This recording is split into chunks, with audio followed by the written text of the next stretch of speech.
inFamous hard difficulty video walkthrough for nextgenwalkthroughs.com. Is this an unlockable difficulty? No. Thank the Lord. No. It is not an unlockable difficulty, but you get an achievement for completing the entire game without changing the difficulty on hard. So if you're going to try to get that achievement, now I don't know if this is exactly how it has to work, but what I found is that after I played through the game once just on normal, I played it on easy the first time I played through, just so I could get through the game and kind of understand how it works. Oh, quick note also, I'm playing through good. I'm playing through as a good character. Oh, and how cute. Yeah, I thought you were going to record as bad. Oh, you did the first one as bad. I did a guide for another site as bad. Okay. And then this is good on hard. Okay. So hard difficulty, you can change the difficulty as you play through the game, but they say for the achievement you can't change the difficulty and it has to be hard the entire time. But when you create a new save file, the difficulty continues over. So what I had to do, just to make sure, because I didn't want to go through the whole game and find out that like the first 10 seconds of the game count on easy, is I started a new save file, changed it to hard, saved, started another new save file, so then it was by default on hard from the very first frame. Okay. And then, because you want that trophy. Well, if I'm going to play through the whole thing on hard, I don't want to, find out that I fucked up in the first couple seconds of the game. Right. It may be lenient and just give it to you, but, Yeah. You just got to be careful. You just got to watch what you're doing. You got to think ahead. You just got to think ahead. You just got to be hard the whole time. You got to keep it hard. So, I'm playing good. Couple notes about how you should spend your experience points early in the game. You want to level up the damage resistance bonuses first. Like the first level is 10% resistance to damage, and then 20, then 30. If you're playing good, don't put any points into the skill that the shockwave, when you press square and you hit the ground.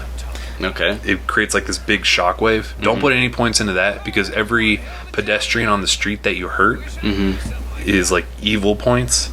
Yeah. So you don't want to be hurting evil people, or you don't want to get those evil points. And it's a really easy way to get evil points by slamming the ground. I see. So don't level that up until you absolutely have to for the achievements. So is good harder? Or trophies. I keep saying achievements. Good is, yes, it's harder. It's harder to maintain because it's so easy to destroy people on the streets. Yeah. Like, you'll be running around the city in a battle with some of the bad guys, and you'll see that they're taking cover behind a car, and you'll blow up the car to kill them, but there's a good person driving the car. Oh. And you're like, fuck, I just got evil points for that. But it takes a little bit more time to get evil. It's not too hard, or to get good. You can revive people on the streets.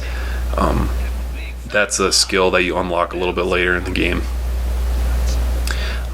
I think they could have done a better job with distinguishing between the really good powers and the really evil powers. Like one of the powers, like one of my favorite powers later on in the game, is the grenades. They're electricity grenades, and the good grenades, they get more powerful and have larger blast radiuses, but you only get one of them. Yeah. And the evil grenades, you get 3, then 5, then 7. The more you upgrade. So either way, there's more explosions, but it's still really easy to fuck people up. Yeah. So right here, I'm blowing up all the cars, even though I should be using this force push to knock them out of the way. There's something underneath one of the cars they need to find. Now, is it actually called the force push, or is that a reference? I'm calling it the force push because that's what I've decided to call it. Okay. I don't know. it's just like the Force Push and the Force Unleashed. Anyway, so yeah, the different powers, they could have done a better job distinguishing them. Like, one of the really, I haven't unlocked the highest tier of the grenades yet, but it seems pretty cool. Like, a lot of times throughout the game, you'll knock people on their ass and you'll pretty much kill them, and you can walk over them and either drain health from them, or you can put electric handcuffs on them and pin them to the ground. Yeah, okay. Or you can heal pedestrians. And what the fuck am I doing?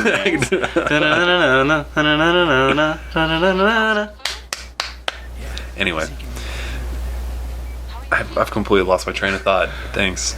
Oh, the grenades, yeah, like the highest level of the good grenades, it automatically pins them to the ground, which gives you even more good points. So, yeah. Anyway, this game's a lot of fun. I think I talked about it in the podcast, but a lot of times in games, when you play through it twice or 3 times so quickly, you don't really enjoy it. Right. But this game, I'm really enjoying playing through a second time as good. Like, the first time I played through the game, I skipped pretty much all the side quests, all the like collectible missions and all that kind of stuff. But on this, I'm really going out of my way to get a lot of the collectibles, a lot of the shards. Now, I'm not going to do any guides for the shards because there's, I think, 300 or 500 of them, and there's just no fucking way in hell that I'm going to make videos of that. But would videos even be helpful? I mean, that's insane. I'm sure there's some shards that are easily overlooked. Yeah. But they're pretty easy to find, and I just don't have the patience for something like that to make videos of it. Anyway, this is the first mission. You have to climb up to the very top and knock some food that had fallen out of the sky and gotten kind of trapped up there. Why do we care about food? Well, you'll see.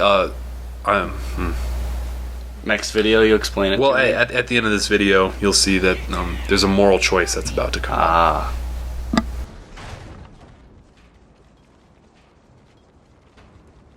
Damn, too late. That's where I caught my first sight. The Reapers.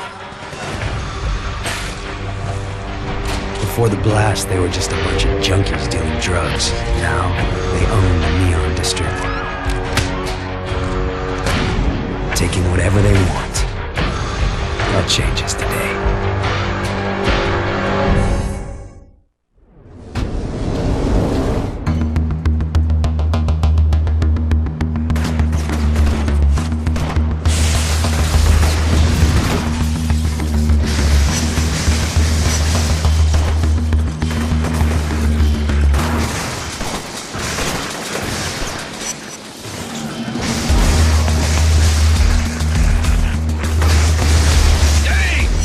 Are brutal.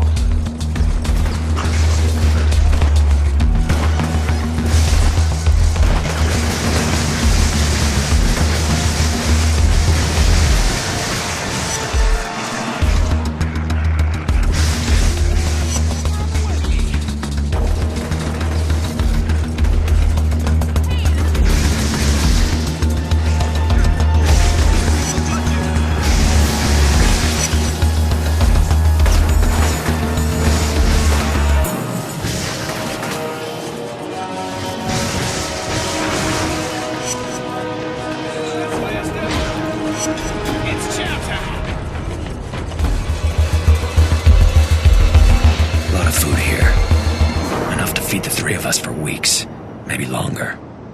Then if I fry a couple people in the crowd, the rest will run away. The food will be all ours, but some of these guys might starve.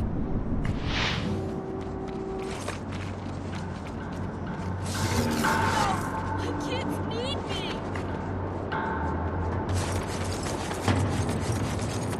I got one open. Let's eat.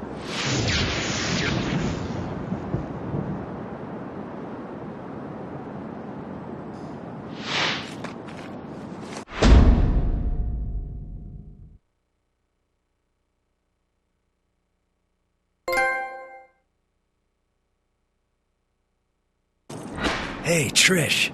Oh, I'm so glad you got the food down. These poor people are starving. Just doing what I can. Someone had to help them. Those idiots dropped us canned prunes. Now who the hell want to eat this crap? Take a look at this, Empire City. The product you're seeing was taken by a security camera near Ground Zero. You're up on the big screen. Our city, our lives. Someone from your family died? Well, now you know who to blame. If you know anything about this guy, let me know. Because we're going to get the word out on this terrorist. Whoever he is, we're going to make him pay.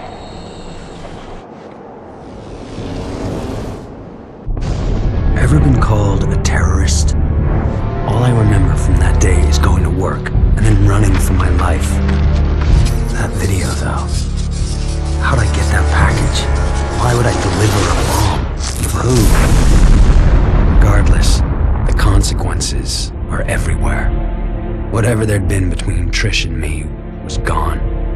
She didn't say a word, no emotion, nothing, just walked away. By then, people nearby were starting to recognize me. It was gonna get ugly. Even Zeke was giving me weird looks. He and I made quick plans to meet up at Stampton Bridge. Try to get out of town. Just hope he showed.